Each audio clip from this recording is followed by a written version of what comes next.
Hi, I'm Christina Applegate. And I'm Jamie-Lynn Sigler. And this is Messy.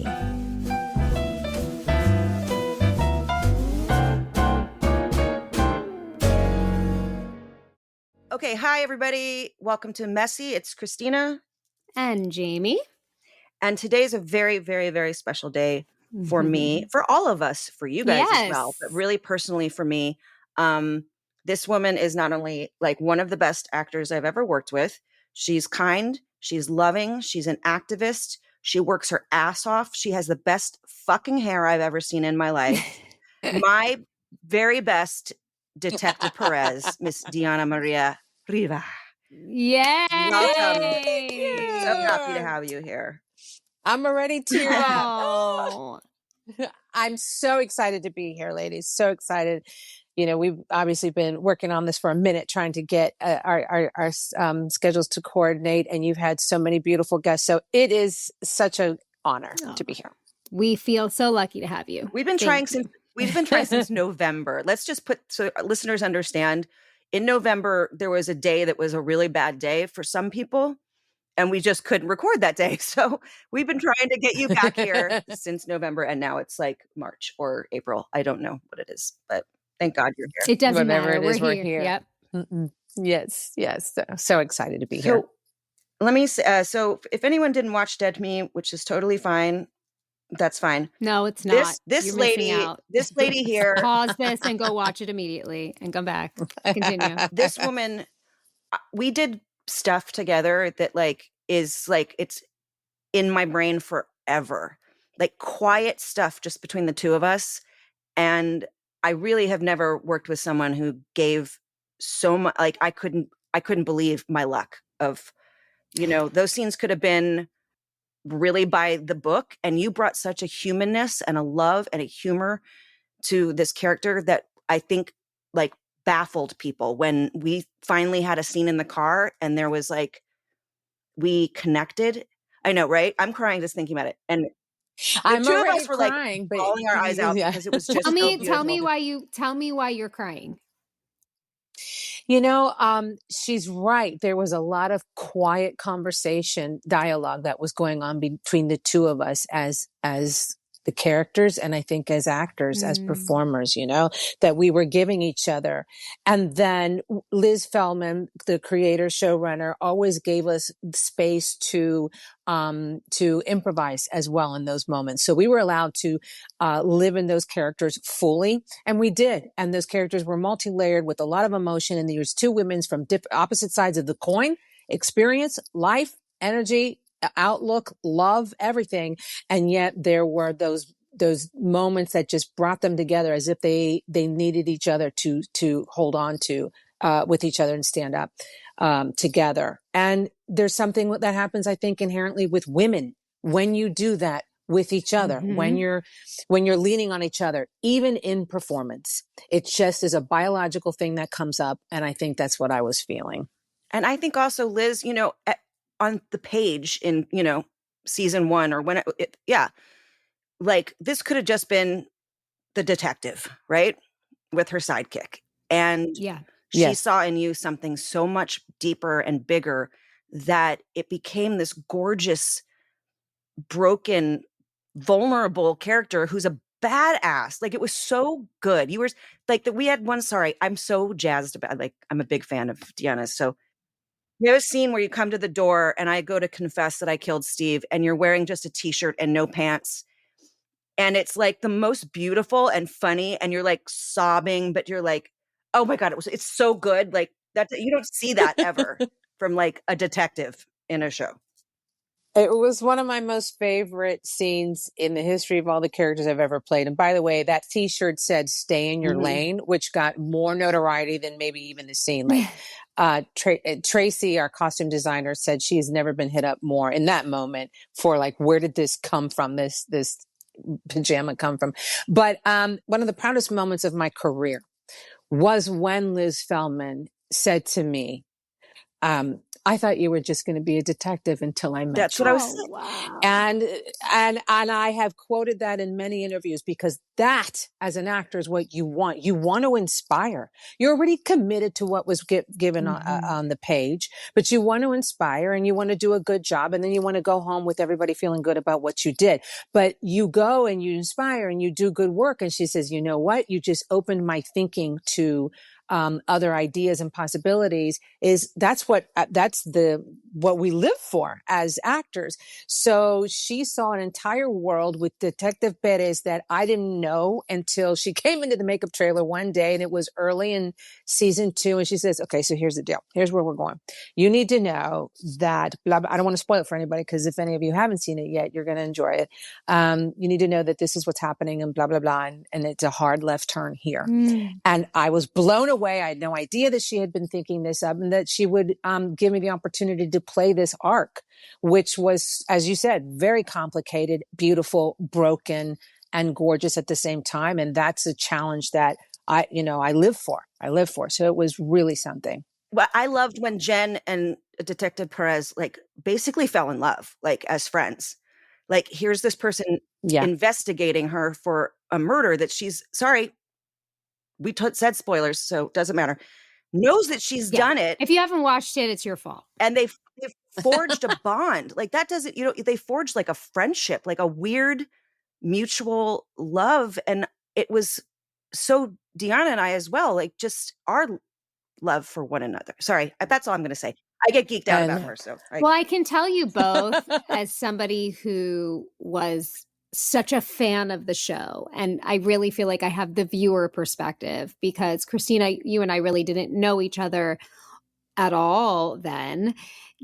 It was so evident. This alchemy, this divine, special energy that you were a part of, that you were contributing to, was so real and so special to me as a viewer. And it's why the show was so successful. You all were at the top of your game, with clearly such respect for each other and the material and what you do.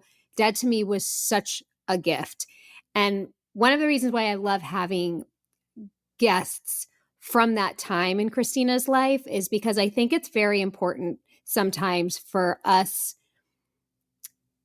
as humans to see ourselves from the people that love us perspective. Sometimes it's good to see yourself through somebody else's eyes.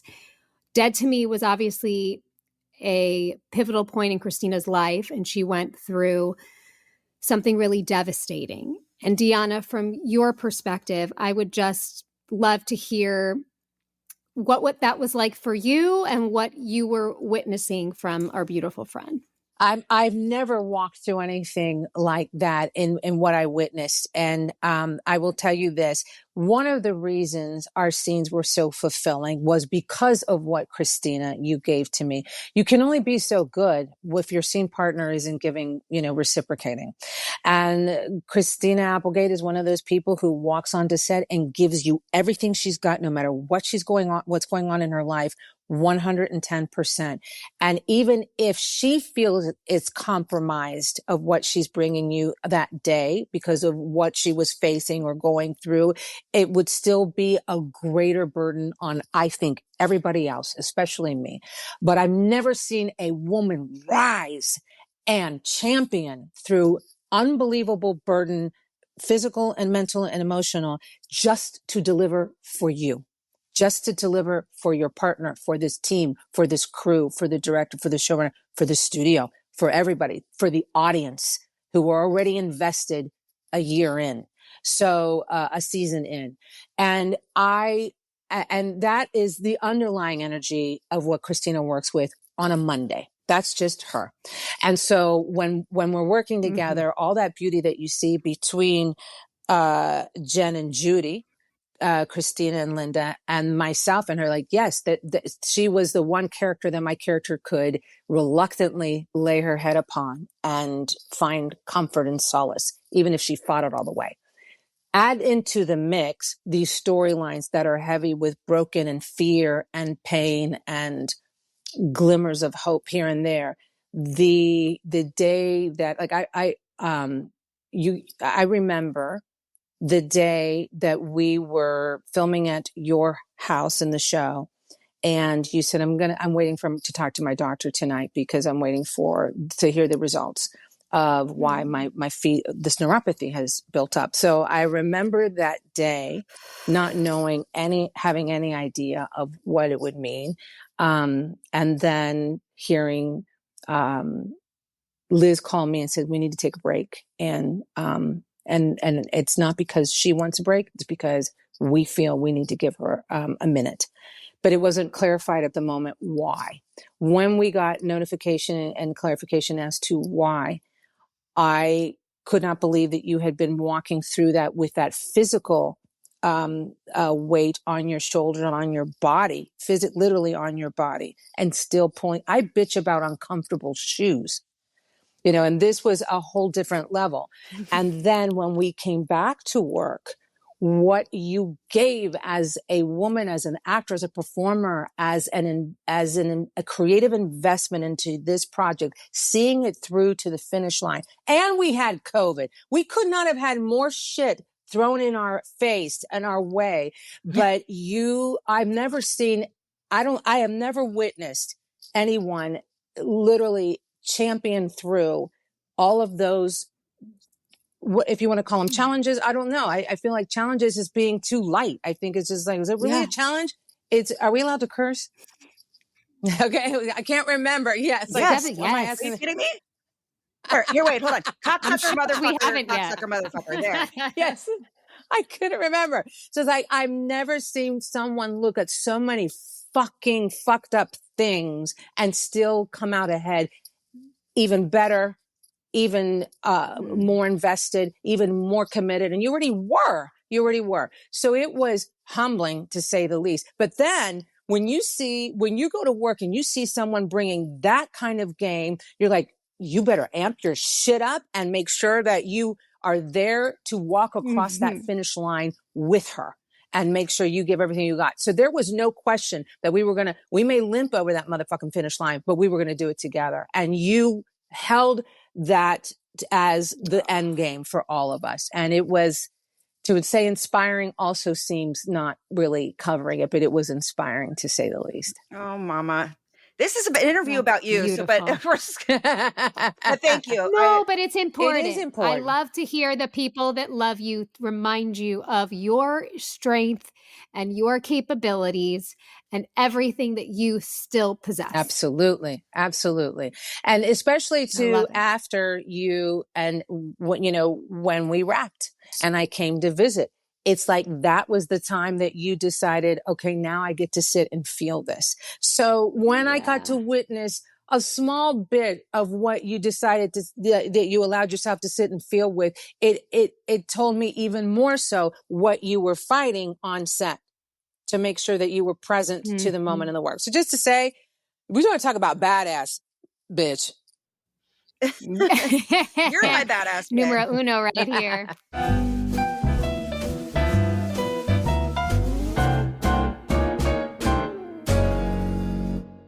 Support for Messy comes from Sleep Number. I just was away for the weekend, and all I could think about was how I could not wait to get back to my Sleep Number smart bed. Why? Because it helps me get my best sleep. And I say that especially because my husband and I have very different sleep styles. We like firmness things different. We like temperature different. It really made me appreciate what we have at home. So why choose a Sleep Number smart bed? Well, I'll give you 3 reasons. You can personalize your comfort, and we're talking about your side of the bed. You can make whatever firmness you like. You like it soft, you like it more firm, you choose. You can stay cool. They have their Climate Series smart beds that cool up to 20 times faster than any leading competitor. And you will stay asleep because the bed responds and adjusts to you all night. Isn't that insane? And when we're going to go back to the Climate Series and we're talking about sleeping right, they have their True Temp bedding, which is designed to move heat and humidity. So it cools at the touch of a button with the dual temp layer, and it can be added to any bed, any side. Why choose a Sleep Number smart bed? So you can choose your ideal comfort on either side. And now, for a limited time, Sleep Number smart beds start at $849. Now, prices are higher in Alaska and Hawaii, exclusively at a Sleep Number store near you. See store or sleepnumber.com for details.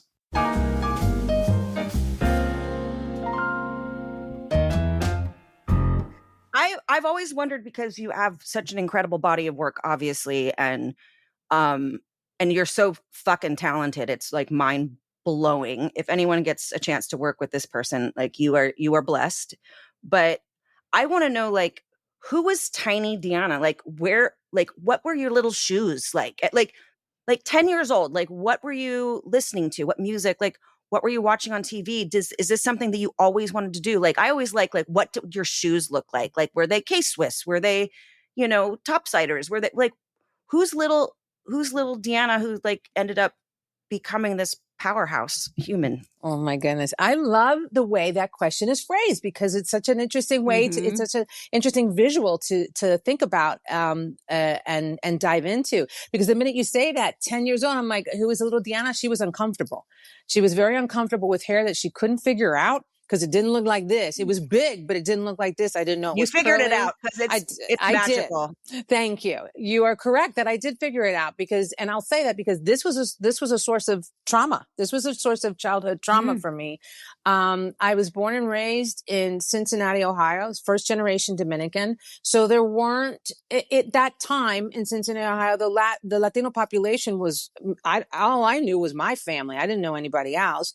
And when you were raised in a household where, the first few years of my life, Spanish was my dominant language. And then when I got to school, all the kids, nobody spoke two languages. So I had things that set me apart. This hair was different, and everybody was feathering it like Farrah Fawcett. And I was trying to feather that shit, and that shit was this big. I would walk into a room trying to feather it was this big because I didn't know how to do it. It was too much volume. And then I would spend my summers in the Dominican Republic every summer through to college, my entire life with my cousins.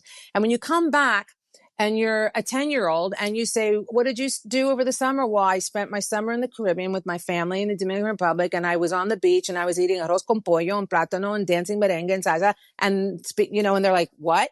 And ultimately, too, a lot of times being submerged, with them and the family for 3 months, I'd come back and my English would be a little rusty. Like not, I just have to kind of resubmit. I wouldn't forget, but I'm just saying that it was just weird. And I think at that time when you're 10, you don't want to be different. You want to blend in. And I did not. And it took me a long time to figure out. And I would try to wear the little 10-year-old shoes that everybody else was wearing, but it didn't matter. I couldn't hide this look, this hair, this volume, and my life. And I wasn't ashamed of it by any chance, but nobody really understood it. And I just wanted to be the same. Yeah.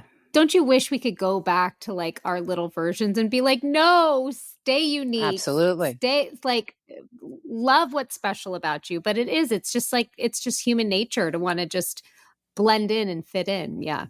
Yeah. I mean, luckily we didn't have social media. So that, if I was teased, it didn't continue on throughout the day like a lot of young people face today.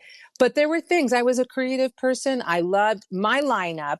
What I was watching was the Tuesday night lineup. It was Happy Days, Laverne and Shirley, and if my parents let me stay up, Three's Company, which I don't know if was, completely appropriate for a 10-year-old at the time. But that is where the multicam kind of comedy thing just started to speak to me.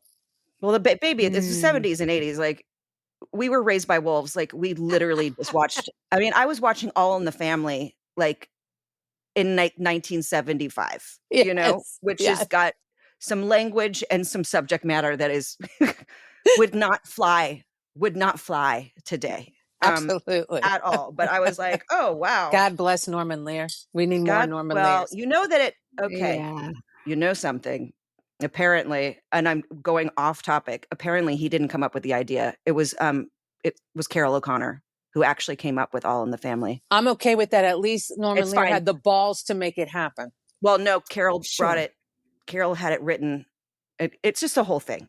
It was okay. I'm but okay that's with one, that too, but it's fine. It's totally fine. It's fine. It's fine. It's just so funny that like, God bless them both, rest in peace. But like, I don't know. Someone was like, one of the cast members was it Sally Struthers was on something and was like really pissed off because why am I even talking about this? I just found it fascinating because she's still mad at Well, we Norman were Lear talking about that yeah, time about on TV. yeah. that Carol was like, had seen a version of it like from a different country and was like, this is what we need to be doing. This is what we need to be talking about. And here's a script. And he had Wow. writers. And then anyway, but God bless them all because it was brilliance. You Anyway, know, just That's bringing right. it to present day, it's more Yeah. of the allies that are needed for communities of Yeah. color when it comes to Yes. working in the industry. That's it. That's my God bless. Yeah. Absolutely. Yeah. And so how was that? So when did you come here? Like what was, To LA. I don't know this shit. Like, I don't know, we Yeah. know each other on a heart space level, but Yeah. I don't interview you in between setups. You know what I mean? So Yeah, I'd like to right, know right. more of like how that happened. It was not intended. I was a theater major. I have my undergrad and BFA and MFA in theater. And when I was graduating with my MFA, I had done my thesis project was the best thing in the world. I ended up getting cast at the Ensemble Theater Cincinnati. I was supposed to be working crew as a part of my thesis, but there was a play written by playwright Michael Weller. He brought it it was a new play that he wanted to, for whatever reason, debut in this little equity house in Cincinnati. And the lead role was a little Latina nanny. And as a part of our internship, everybody had to audition, but I was the right person for the role. David Schweitzer was the director. He was from out here in LA. And when they brought him in, he came in, saying he saw my work and he said, she's the role. And they said, well, she's an intern.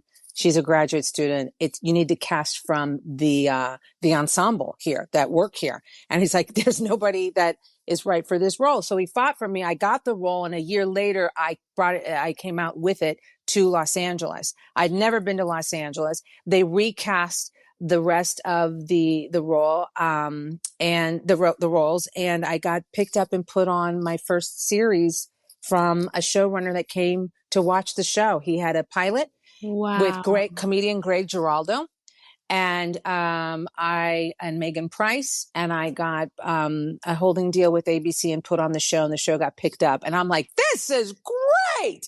That was so easy. I need that's footage. what happens when you're like, that's what happens when you're that talented, though. And then it got canceled. I'm like, wait, why did they cancel? Like, I knew nothing about the television industry. Robbie Benson directed that the pilot, and bless his heart. Oh, I know. I was, like, Robbie Benson. Like, this was on the fast track. And he was, luckily multicam, as we know, is kind of the closest thing to live theater. So I was able to adapt very quickly. And then he taught me a lot of the technical stuff with the camera. And so it was a great first at the gates for me. And then it turned into what's now 30-year career that I, gave birth and raised my children off of. So very fortunate. Wow. I wanted to ask you because, I can only imagine like coming to LA and then building this career in this industry that you had no connections to prior. Building community is essential. And I don't know about you. I was raised by a Cuban mother who told me that I couldn't trust anyone in the world except her, basically, and my grandmother. And like that, it took me a while to figure out that there are people that you can handpick in your life to lean on. And so who are the people in your life that you lean on when things get tough? How have you, carefully collected that group of that community for yourself? Okay, first of all, let's rewind here a second. Did you just say that you are parte cubana? See, okay, I'm not Italian at all. Am I the last person to know this? I'm a little embarrassed that I didn't. No, nobody knows this. Okay. No, I think and this is the first assumes... I fucking heard it, Jamie, and I would you're like one of my best friends. Oh yeah, my mom came over in Project Peter Pan when she was 12 from Cuba, and my grandmother came over a year later. My abuela just died this past year. She was 103. She was the biggest influence in my life. And then on my other side, my dad is like a Brooklyn Greek Romanian Jew. So I've got a lot of things a lot going on. but over your there. Cubana part counts, and we need to have a conversation about this. Yeah. I think because she We was on The will. Sopranos, we just assume But that's perfect. Yeah. She was Italiano. perfect on The Sopranos, and that's Yeah. appropriate. That's totally appropriate. There's not an issue with that. We'll get into that conversation later too. But We'll table that yes. later. But thank you. You're right. I came out here, and it was. I'll tell you what. I landed in LA the night before the table read for the play. And then also it was the night before they were reading the Simpson verdict. And my parents, you talk about fearful, and trust, my parents were like, listen, all they knew is that the last time there was a bad verdict, there was civil unrest in the streets of LA, and, people were getting pulled out of their cars and beaten badly and all sorts of things. And they were scared. And luckily the woman who was producing the play, who became my manager when things started being thrown at me. And I was very fortunate that she was Beth Colt is her name. She is and was a very ethical, good person, and really took me under her wing, very, very much protected me, because the industry came at me fast with money, contracts, show, and she very much guarded me and made sure that I was set up for success. And she remained my manager for many years. And then she did eventually leave the business. But aside from that, I didn't have a Latino community to engage with. I didn't have, I'd never been to LA, so I didn't know anyone. And little by little, I just started to I had to meet people from working on shows or, honestly, I didn't really make a lot of friends until I became a mother. And then the mommy and me classes are what finally started to nurture relationships and I started to have a squad of girlfriends. Yeah. But until then, it was a little bit of a lonely experience. Not going to lie. I think this town is very isolating. It's very divisive and very isolating. And as far as like communities of color, like the Latino community, like in the industry, they pit us against each other. So when I would go into an audition room, I didn't talk to anybody because my game face was on. And it wasn't because I was going to beat you, something like I'm here to take you down. I was just so focused. Like, I'm not here to socialize. I'm here to make sure that I get this part because I want it. And so it's not like that was fostering any friendships. So really until I started, my family is when I started to really get more intertwined with community in this town. I mean, I can't imagine at that time because, we're about the same age. Wait, I think you're younger than me. I don't think so, but close. Okay, that's cool. It was super silver spoons. It was super, you know what I'm saying without saying it. It was super, like, was one or the other. Do you know what I mean? And without saying it, but your sustainability regardless, you're so sorry. I'm fangirling again. You're just so fucking talented. But that's for both that's the of thing. you. It's like, I love that. Thank you.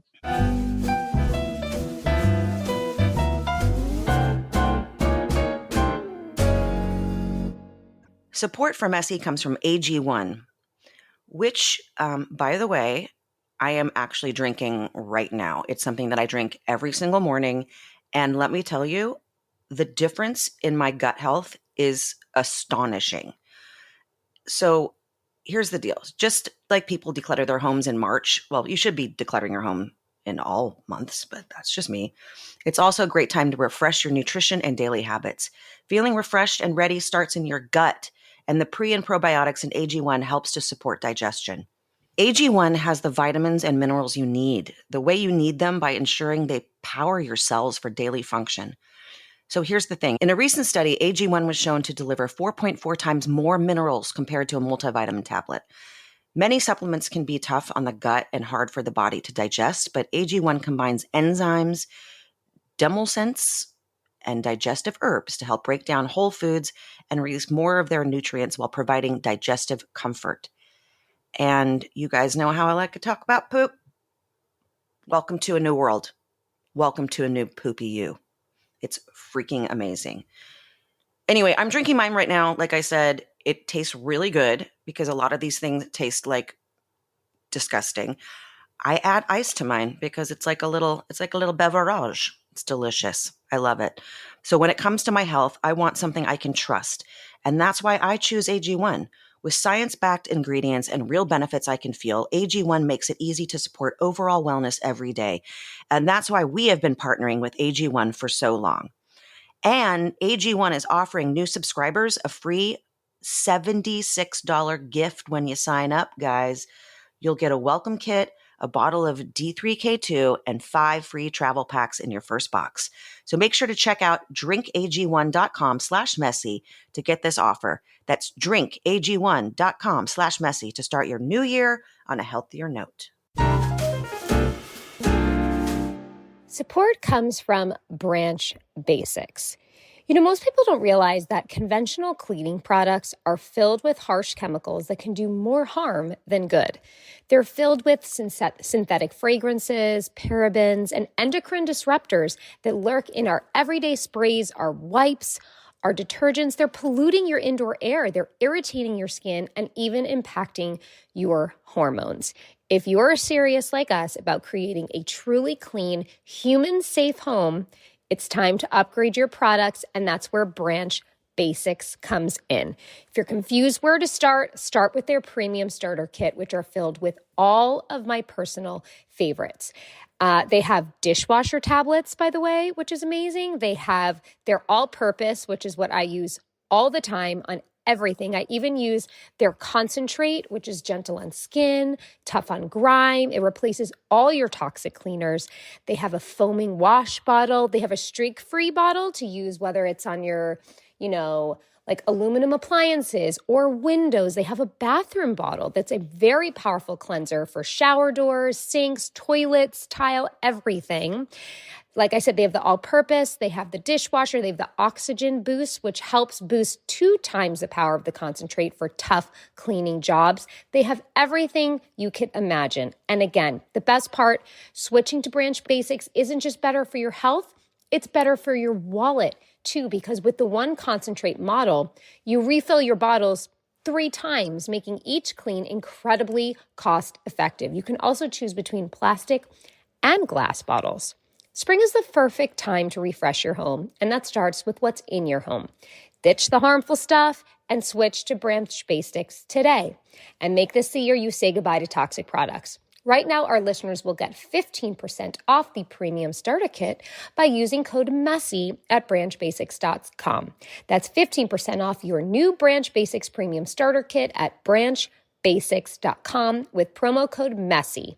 Make 2025 your cleanest, healthiest year yet with Branch Basics.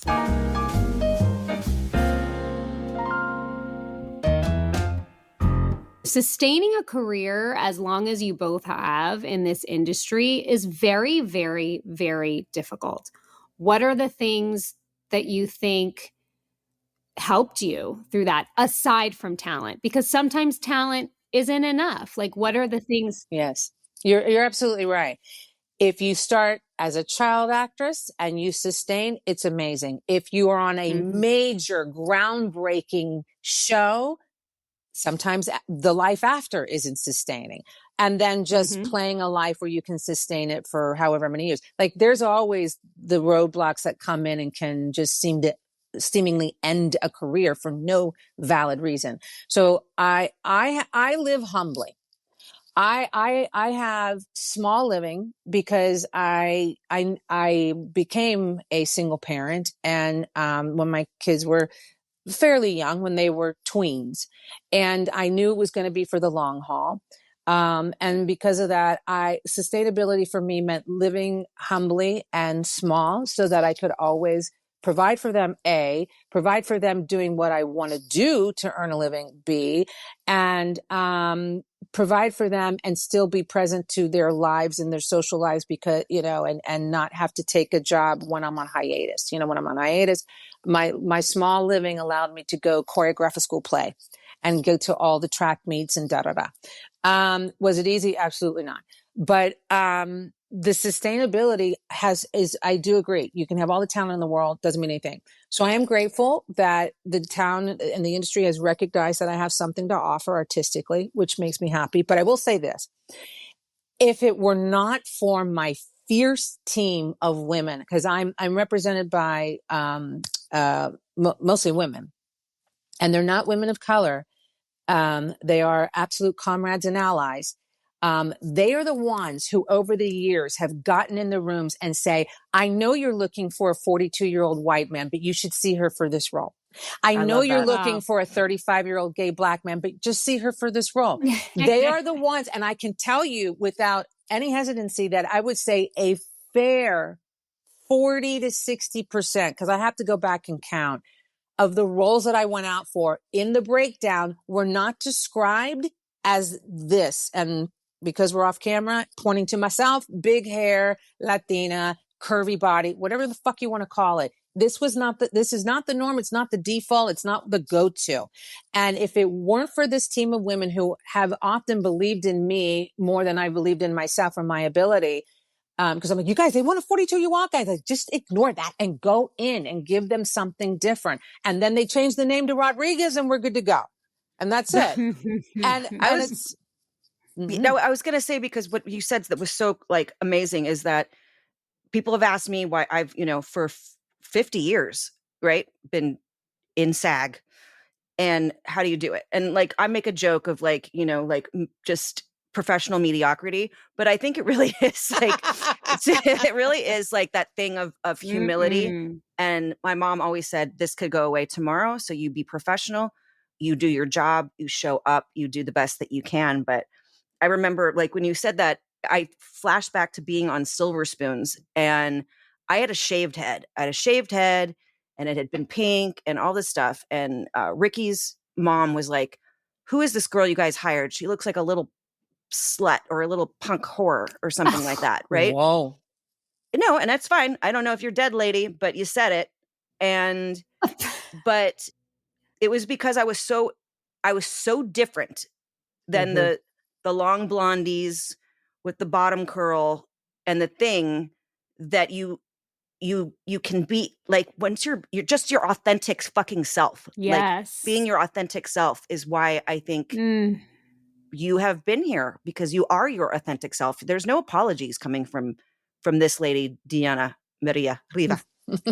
I shouldn't say it with an accent, because I'm you should. And then you know what? Okay, you're one of the few people who says it the way it sounds. And because a lot of people like to round up and go Rivas, Rivera, like they just go on. So but there's no R's. You've ended it perfectly. You say it perfectly. So I'm very proud. Okay. But but you are not wrong in that. And I do think, authenticity counts. We are expected to behave well. It's like they can pat actors on the back like, oh, she's really kind. Well, you're supposed to be. She's really respectful. You're supposed to be. And I think that part of it too is like, as Jamie, as you were saying, the imposing, I always believe that if I were to say or do anything disrespectful somewhere, a chancla would come around a motherfucking corner and just get me. And it'd be coming from Ohio. Yeah. My mother would hear it, feel it in the force. And like my grandmother, who's also passed, looking over me. That's just not the way I was raised. Can this town enable bad behavior? 100%. Like they do it all the time. But it's just, it is personal responsibility. But also, isn't that the way you want to live? Like, you don't want to be, I don't want to be a cunt. I want to be, I will stand up for what I feel is necessary, right? Or what is needed. But there's always a way to say it. There's two things that I learned. There's two statements that I learned when I'm about to say something. First of all, I ask myself, does it need to be said? And you think about like, goddamn right, it needs to be said. Somebody needs to say that shit. And then the second question, the second filter is, does it need to be said by me? And that oftentimes will keep me from opening my fucking mouth and saying shit. I don't need to say it. I know this person is irritating or annoying or whatever, but is it going to change my life? Is it going to help them have an epiphany? No. So just move on and do something else, whatever. And that is a filter sometimes to keep me from speaking up on things that I don't need to speak up on. So that when I do speak up, it's paid attention to, it's accounted for, it's listened to, because I'm not just running my mouth. Well, what brings me to asking you about Latinas acting up, because, I follow you on the Instagram because we friends. Yes, because that's girl. how we're friends now, is just by follow. No, we're actually friends, guys. We actually text each other.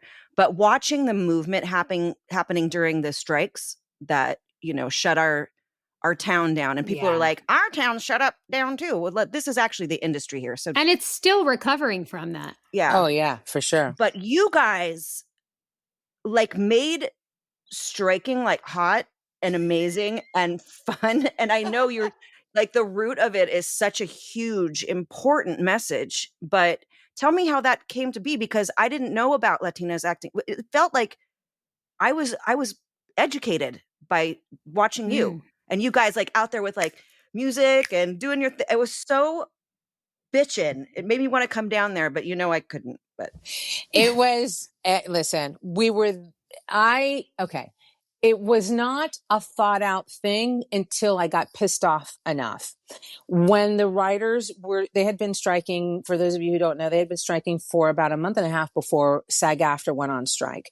And I had been out there on the picket lines that they were, as the WGAO is, they're always organized. They got themes, they've got plans, they got schedules. And I was out there and when it was announced that the actors, the SAG-AFTRA was going on strike, was going to be joining it, I was like, oh, fuck, we're fucked. If we don't follow through with this, if we don't stick to our guns, if we don't get organized, if we don't get our own themes, we're going to roll over. And because our union is so big, we have a history of not being united. It has happened. Yeah. So I was like, okay, well, instead of bitching about it and living in fear, what are you going to do? So I was like, I'll come up with a theme. This is how it started. I was like, I'll come up with a theme. What's a theme? Latinas. I know Latinas. I'll get a bunch of them. How about Latinas? And we'll call ourselves Latinas because we're actors. Latinas acting up. All right, got that. And then we'll take the SAG logo and put a chancla at the end of that motherfucker, and we'll make T-shirts and we'll get out there. And then I reached out to actress Lisa Vidal. You all know her from Being Mary Jane and a bunch of other things. I mean, she's been around in this town for 40 years doing amazing work. And I called her out because Lisa knows everybody and she knows how to gather. And I said, I'm going to do this at Warner Brothers on Friday, the picket. Do you want to do this with me? And she didn't hesitate. And she put out the bat signal. And we thought there'd be 25 women there. Because we went out to our Latina mafia, that Latina core that we've known each other for decades, blah, blah, blah. And my God, the first day we were there, I opened an Instagram site in the meantime, just so that I can announce where we were going to be. Somehow over 70 women showed up. And they were from all different ages, all different sides, both sides of the camera, all different levels of careers. And we were like, who the fuck are these women and where'd they come from? Well, somehow word got around. They saw a sense of community. They had the same impassioned feeling that we need to get out there and do our thing. And it became a thing.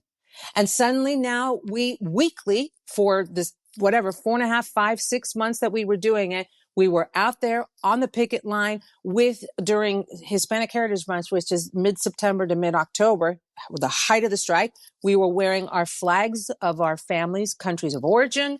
We had choreographed flash dances, and suddenly we became like a group. We were getting gigs. They're like, "Yo, we need y'all to come to Fox because ain't nobody here, and it's dead, and we need morale." We're like, "Can we do Fox next Friday? Let's do that." We were lining up to do all this. But the thing that came out of it is that Lisa and I looked at these women, and by the way, it got bigger and bigger and bigger, and we were like, "Look at all these young women. Look at all these young Latina women that are in this town. They feel alone. They don't have family, or they have minimal. It's already a divisive town, so they don't know each other, or they've always been pitted." And they were just glomming onto the group, and we empowered each other. And as mothers, Lisa and I are mothers. We're empty nesters now. We took a very tia mentality to them, a very auntie or tia mentality to them, and we're just like, you need to balance. You need to give yourself a lot of love and care and it just became a family, a community, a family of hermanas. It was an hermanidad, a sisterhood. And as much as we grew, and then this was the biggest thing that happened. Every week we were on the front page of something, a picture of us, and the headline could be Warner Brother loses $80 million. And it'd be us with our flags going, yes, whatever. And we were on the cover of Hollywood Reporter, Vogue, placed things in Canada. And I remember looking at it and thinking, God, I wish this were reflective of how often we work. but it was I'm not. going to miss Canada, by the way. I'm just going to miss Canada. That's neither here nor there. Anyway, sorry, Diana, go ahead. No, I'm Miss Canada. We were on the front page of so many different entities and periodicals, and it was, and the fact is that we don't work that often to be on the front page. And so it got me, and I said, they can't take their eyes off of us. And you know why? Because we are breathtakingly united. Mm-hmm. We are breathtakingly loud. And a lot of times our community has suffered a lot of like fracturing because we fight each other. You know, we fight each other on things that need to be discussed and debated. But as I say, let's be like a good little Latino family and fight about it at home, like family, but then in front of everybody else, let's be a united front. And, you know, because when the Latinos come together, we are powerful. And we make up 20% of this country. We're nearing 20% of this country. However, in the industry, we only make up 3% of leading and co-leading roles, and that number hasn't changed. And now I'm on a Apple box with this. No, we love it. That's there. This is what we want. We decided, okay, let's keep this momentum and volume going. And this community growing. So when the strike ended, we did pivot and turn Latinas Acting Up into an official platform with a mission to raise visibility of Latinas in the industry, in front of and behind the camera. But we also are a community of mentorship, sisterhood, support. So we have now over 250 registered members of women in the industry. And we began as a labor movement, so we will always be a labor movement and pro-labor. But we also are a community. We have our own a website, online hub where Will you tell us what it's called? It's called Casa LAU, and it's for the members, Casa LAU. But the cool thing that happens in there, it's like our own little private Facebook. And what happens? Everybody has their page, their wall. We have our announcement, but people are like, hey, my episode's airing this. Everybody needs to repost. Hey, I have an event next Friday. I don't have a lot of money right now. I could use a dress. And they're like, I got 3 size 10 dresses. What you need? Wow. Another girl was like, I'm doing a photo shoot. I don't have any wardrobe. Because I'm a stylist. I'll go to my, and she styled her for her photo shoot. I mean, like the bartering, and I can do your hair and makeup. We just launched the beginning of a short film lab. And our goal is to become loud enough and visible enough that we raise that 3% number that has been at fluctuating between 1 and 3 over the last, I don't know how many decades. We have not grown. So there are days where I'm like, why did we do this? This is so much work. And then every other day when these women, they have their in-person, we have our in-person events and stuff, cafecitos and soirees and whatnot. They're like, I see the joy of these women coming together of all different ages and from all different backgrounds in the Spanish speaking community. And they are making friends. They're coming on set. They're knowing each other on set. There's one who's a PA. There's one who's a background actor. There's one who's a lead, whatever. And it's a good thing. That's incredible. I love it so much. We pulled a quote from you that I love so much where you said the most important lesson that you've recognized very early on was to be in the present and do not wait to live life. And I think that's an example of you doing that. How did you learn that so young? First of all, I'm relieved because I've been quoted as saying eat a dick a lot, and I'm just glad it wasn't that. Oh, well, also eat a dick. We're on board with that too. We can talk about that one after. But that's usually when I'm done and fed up. So we may need to edit that. But no, we're not taking that one out. Sorry. I'm pretty sure Christina has said eat a dick a few times. When did you learn that incredible way of life? I think when I first the year that, I had been on a pilot that did not get picked up, and it was I've been here for 30 years, and I have been cast as a series regular in 33 pilots. Wow. Half of them have gotten on the air. And interestingly enough, that's been my bread and butter. Shows that have gone to the air and shows that have not. And I remember pilot number 18, I don't remember, 20, 21, where it didn't get picked up. And I was just like, again, deflated. And then I realized, oh shit, I'm 32. I want to have a couple of children. Should I get working on this? And my doctor was like, you should. And I realized, my God, you can live in a state of perpetual hold with your business, whatever it is. It doesn't have to be in the acting business or in the entertainment industry. If you're trying to climb a ladder, if you're trying to achieve something, you keep waiting and waiting, you will put everything on hold. And working hard and aiming for that goal is absolutely right. And you should do it, but don't forget to live, because for me, it was important to become a mother. And so I did, but I also, it's, becoming a single mother, raising 2 children, going through a divorce. It took me till the age of 51 to get to Europe for the first time. And this was not because my family didn't, motivate me to travel and whatever. We traveled a lot, but it was mostly in the Caribbean or in South America and whatnot. And my family's traveled all over the world. I have just been hustling since the minute I left college. And because of that, I feel that at times I only know this treadmill, especially when you're a single parent. You get I'm speaking to you single mothers out there, or single dads. You get on that treadmill of single parent, because if I sink, everybody does, and that's not an option. So I'm going to keep going. And then the treadmill stops, meaning like the kids go off to college and I'm just tripping over myself on that treadmill that is because that's the only speed I know. And it's not beneficial. But I realized I just finished a series in 2022, and your girlfriend as well, Eva Longoria, was filming in Spain, and she said, "Why don't you come visit me?" It was in January, and I was like, "Why am I not going?"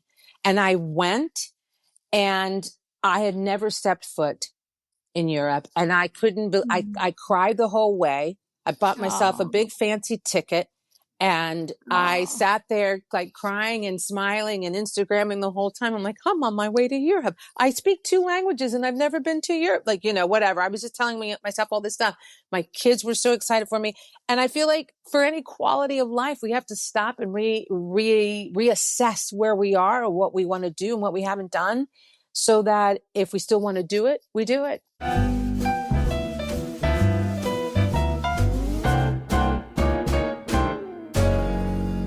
Support for Messy comes from Calm. Often when we say yes to others, we kind of feel like we're saying no to ourselves, and neglecting our needs for too long can lead to resentment and burnout. I mean, you know the deal.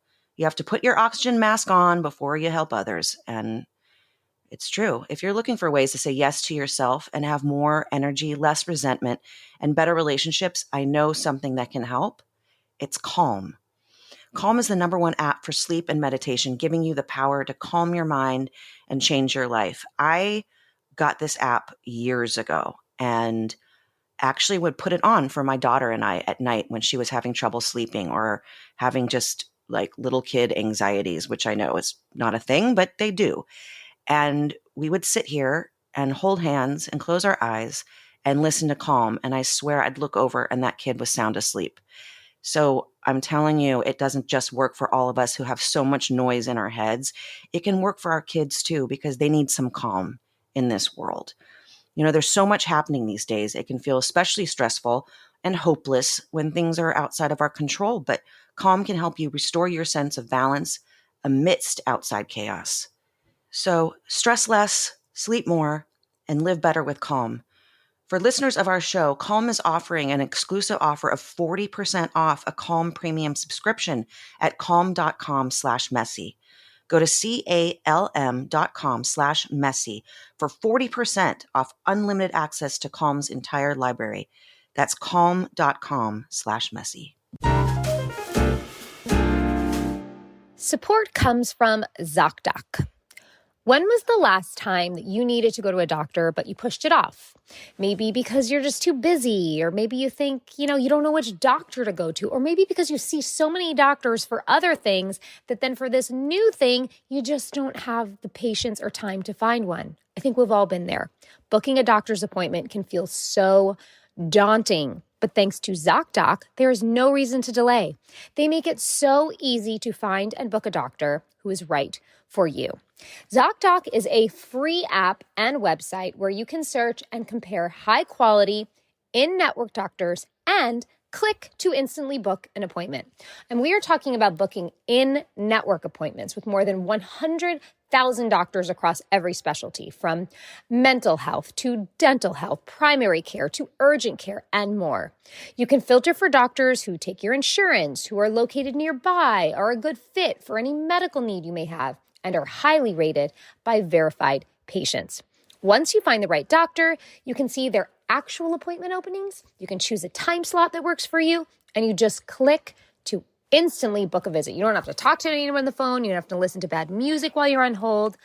And appointments made through Zocdoc also happen fast, typically within just 24 to 72 hours of booking. You can even score some same-day appointments. So stop putting off those doctor's appointments and go to Zocdoc.com/messy to find and instantly book a top-rated doctor today. That is ZocDoc.com/messy, Zocdoc.com/messy.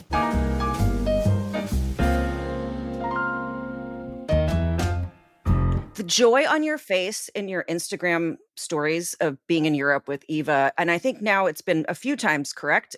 I went back again, yes. Yeah, okay. But did Eva ever tell you about our experience there? No. Oh, God.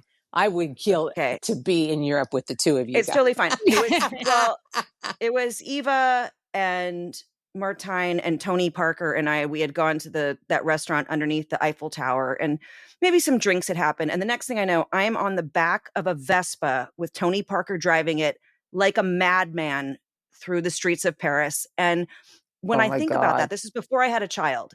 When I think back to that now, I'm like, you're a fucking moron. Like, you could have died. He was driving so fast. I could have fallen off the back of it.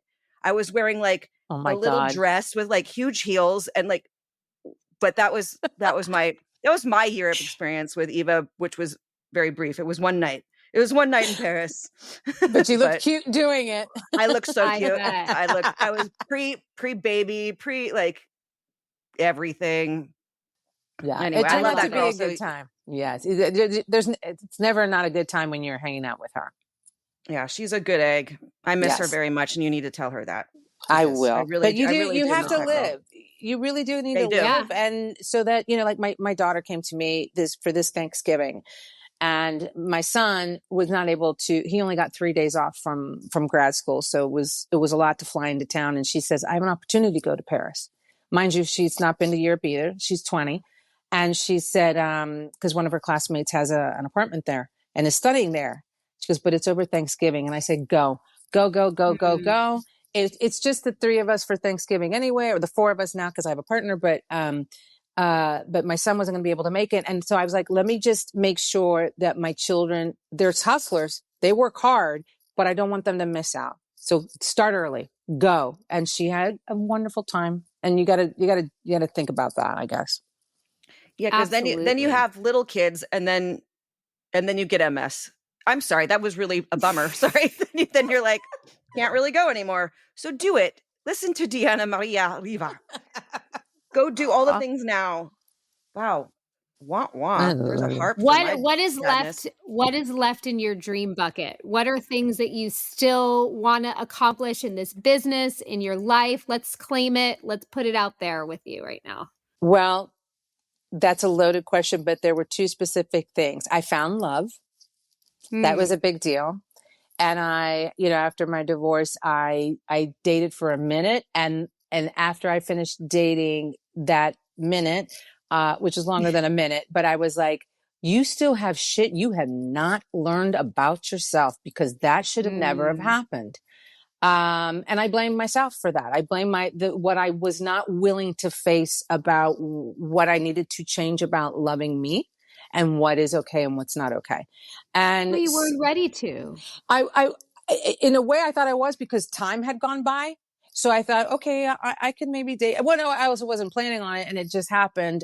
But yet in the experience of it, it just taught me a lot about me, that I thought I had learned everything after my divorce. I'm like, aren't I not done learning? Like, I fucking get it. I didn't get it. There was a big piece of it. So then I went on to be alone for a long time after that. And I was okay with that. I was like, I'm not going to just date a bunch of guys, whatever. I'm just going to do my thing with my children and my work, and love will find me. And in that time, I really found a lot of things in me that just I nurtured. And then I met my man, and it turned out to be the greatest love of my life. Like this is who I was meant to grow up and meet, because maybe if I had met him 4 or 5 years earlier, I would have been like, oh, he's amazing. He's so kind. I don't know if he's my type. He's everything of my type. And as adults, we're growing together. You know, like there's, nothing's ever, polished. They're still growing, but I feel safe growing with him. I'm better with just me, but even better with you.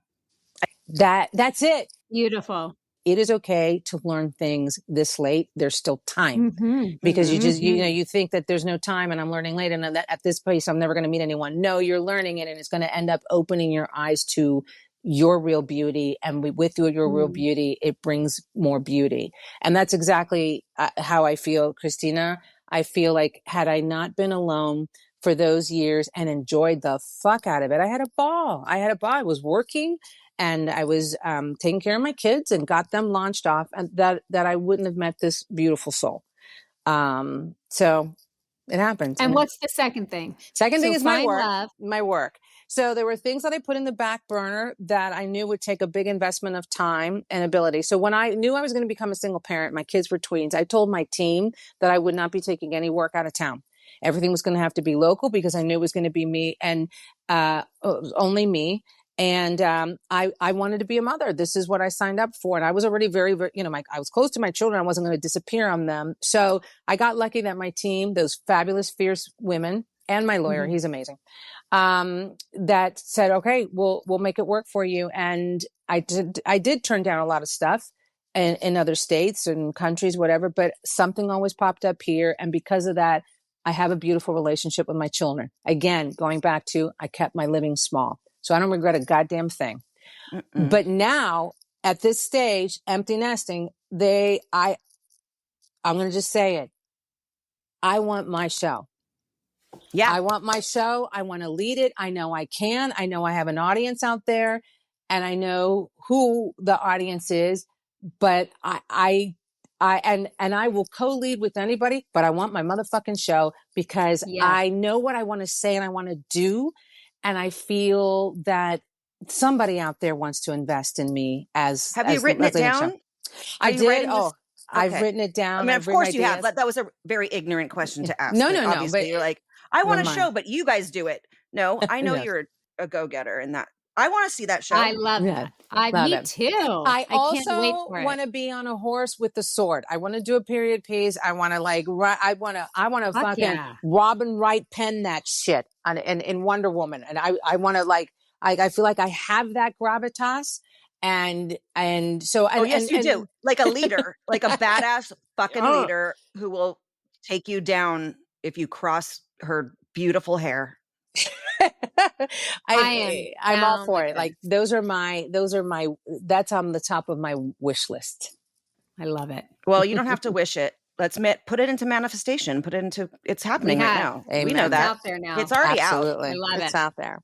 You've got 2 other witches behind you over here. We got witches making this happen for you. We have the same tattoo. So here, you'll see. It says, and so it is. I'm going to write it on a Sharpie. We'll get you one of our temporary tattoos that we have. I love it. We'll get you one of those. I'm in. I'm gonna fuck with my daughter, because I keep telling her I'm gonna get a tattoo, and she's like, "You don't do it now." By the way, yes, you do it now. I'm telling her. She's telling that, so I'm gonna fuck with her and put one on. Just put one on now, but you can get a tattoo. I just got this like a couple months ago. She doesn't have anything against it. She has a tattoo herself. I think it's, your children, I don't know if you guys have experienced this, but my children don't they want mom and the way they see mom, and they want her to do well. Yeah. And this is one thing, my hair is gorgeous. I love it. But if I ever blow dry it straight, my kids freak the fuck out. It just changes my appearance and my look so badly. They're just like, I can't. It just fucks with them so bad. So I was never like. But you want to do something, period. I'd love to see it like 100% completely different. Like you playing where, I don't know, Yeah. in the I've done 50s. it. Well, when I- she's like a queen or something, you know, and she's Yes. got like the whole thing covering Why are we her. doing this? You guys can't see us, but we're all doing something very weird to tell Deanna how to do her hair. But Because we're just her hair is vibing with her luscious. dreams. I love this. I did a film called Our Family Wedding, opposite Forrest Whitaker and Regina King. And I played, Not too shabby, kid. no, this was pretty good. And I played America Ferrara's mom. And just for reference, I'm only like 9 years older than her, but it worked. But the whole thing was kind of like a guess who's coming to dinner. And so it was very important that the energy and the tonality and everything was more in alignment with the Mexican culture versus like the Dominican culture. So my hair was something that they really they struggled with. But for 12 weeks, I came home with my hair like pin straight, because in the movie it's blown out. All my kids were just like, they were younger at the time too. So it was like, how long is this happening? They just want to see mom. You know, they just want to see that familiar face. Yeah. Yeah. Oh, If I well. like shower, Sadie doesn't know who I am. And that's an inside joke for all of us. Like, Mom, why do you have jeans on and you smell nice? She's like, it's not my She's like, mom. That's not, doesn't smell like dead animal anymore. I love it. We could talk to you for literally 10 more This was hours. amazing. Oh my God. Amazing. But before we let you go. Yeah, before we let you go. I'll explain it. Do you know about Christina's magical party trick? If you give her 5 of your favorite movies, don't think too hard about it. Just the first 5 that come to your mind of movies that you love that you can watch over and over again. She's going to take those movies and through her magical filter tell you something about yourself. Oh, shit. Okay. Don't think about them. You can't think about them. So, all right. The period piece. I did love Braveheart. I figured because you want to have a sword on because the I horse. want to have a sword. Weird Science. Cool. It's a Wonderful Life. Because I have a big crush on Jimmy Stewart. And same thing. My bad. Wizard of Oz. And one of mine, McFarlane USA. Okay, well, I love it. I love you, but I haven't seen that. So, okay, you guys talk for a second. Do you want her to tell you a little bit about what it's about? So no, because I've got a sense. So are you working on anything right now? I just got back from Canada and doing I did a Netflix Christmas movie called fun. My Secret Santa, because we all love a good Christmas movie, do we not? Yes, we do.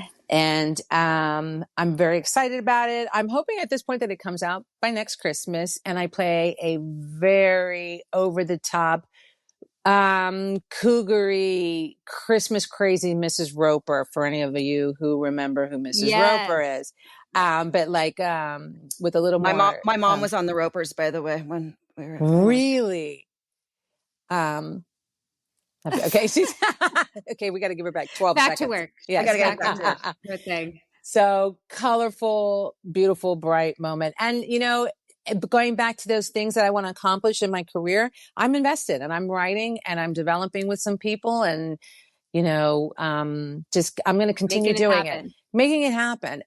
Between that and that, now that's another thing that comes into play too, is balance, because Latinas Acting Up takes up a lot of my time. And, as we grow and get grants and stuff, we'll be able to bring in more people. But right now it's Lisa Vidal and I running it from our kitchen. And that's how fast and quickly it's grown. Okay. I think I got something. She's back. Yay. I want to take notes. I think you kind of wish that someone would have given you credit for your heroism in life, for your heroism of being a single parent, as a Latina woman, as all these things, as a female. And no one applauded you really for it. And I think you're waiting for your applause. I don't know whether to cry or be embarrassed. Not embarrassed. No, I think not there is real correlation between exactly what you're saying and my word for this year is unstoppable, because it's my turn. It's my turn.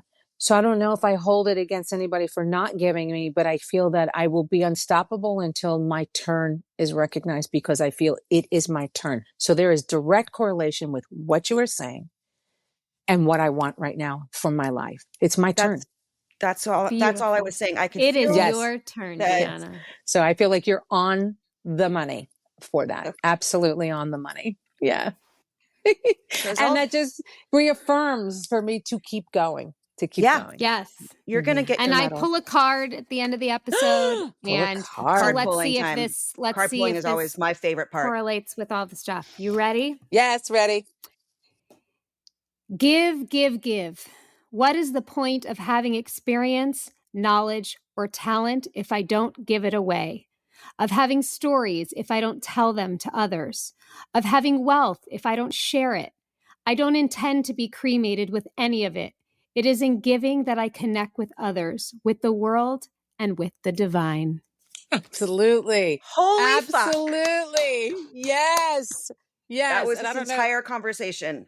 Wow. Absolutely. It's all I want to do. I have so much in my heart and soul as far as being a woman and a creative that I want to give. I want and to you give. are, and you will. And we cannot wait to watch every moment of it. I Truly. love that. Thank And you. What an honor. We're gonna send you that quote because I really do feel like we've had a lot that are I'll like take a so picture on of the it nose. to you. But that was like, and you That know was that a we don't big plan one. the cards.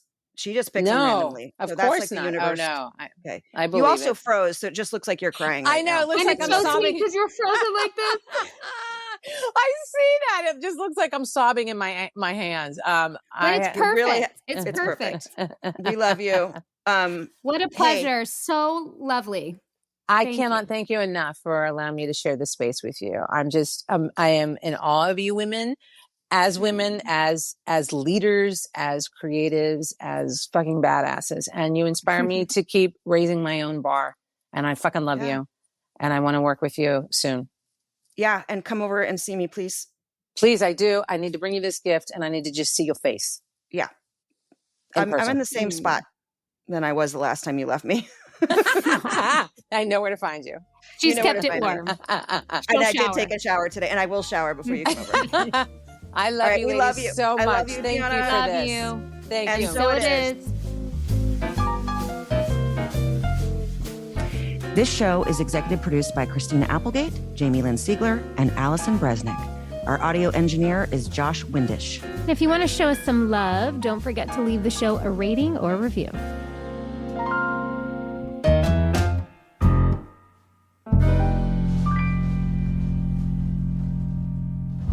Hi, it's Jamie. Thanks for listening. I just want to let you know I am a paid spokesperson for Novartis, but this podcast is independent from my collaboration with Novartis.